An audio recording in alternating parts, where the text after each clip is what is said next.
بسم الله الرحمن الرحيم. نن زمونږ د طریقة العصریه د اولې حصې الدرس الحادي عشر الدرس الحادي والعشرون یعنی یویشتم درس دی. الدرس الحادي والعشرون یویشتم درس، او په یویشتم درس کې د کتاب د سر نه زمونږ 91 نمبر درس دی، یو نوي. او په الدرس الحادي والعشرون یویشتم درس کې زمونږ نن اولنی سبق دی. اول مونږ د سبق په ابتدا کې یعنی د کتاب کم سبق چې شروع شي د هغې ابتدا کې مونږ د الفاظو معنی لیکو. نو د الفاظو معنی، نو دلته کې یو طرف ته الفاظ دي، بل طرف ته معنی دي.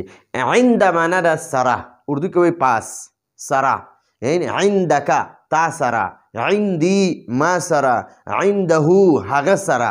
نو د عند معنا د سره، بین معنا د منځ درمیان یعنی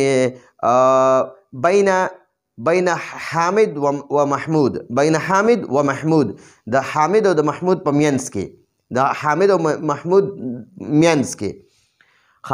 بنایتون چې دی، بنایه عمارت ته وایي، آبادی ته وایي، غټ بلډینګ وغیرہ کور ته آبادی ته عمارت ته وایي. ٹھیک شوه، عمارت اردو کې ورته عمارت وایي. بنایه معنا جوړول، آبادی کول.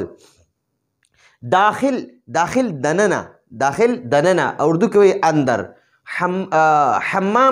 حمام چې دی که نه دا غسل خانه ته وایي، غسل خانه چې کوم ځای انسان غسل کوي هغه ځای ته حمام وایي. او مرحاض چې دی دا بیت الخلا ته وایي، او دسمات کوم ځای کې انسان کوي هغه ځای ته مرحاض په عربۍ کې وایي.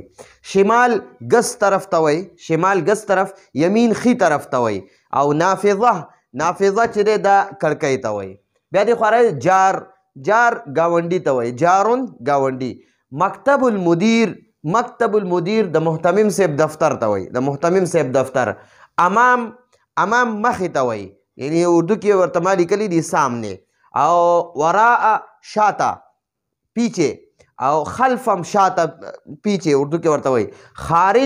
خارج بهر ته وایي، باهر، خارج بهر. نو دا زمونږ د الفاظو معنی و. او انشاءالله بل درس کې به مونږ الدرس الحادي والعشرون د یویشتم درس سبقونه شروع کوو. نو دا عند، بین او شمال، یمین و امام، وراء او خلف، دا به انشاءالله مونږ هلته په جملو کې استعمالوو. نو راتلونکي درس پورې اجازت غواړو. هذا هو المرام والله اعلم بحقیقة الکلام.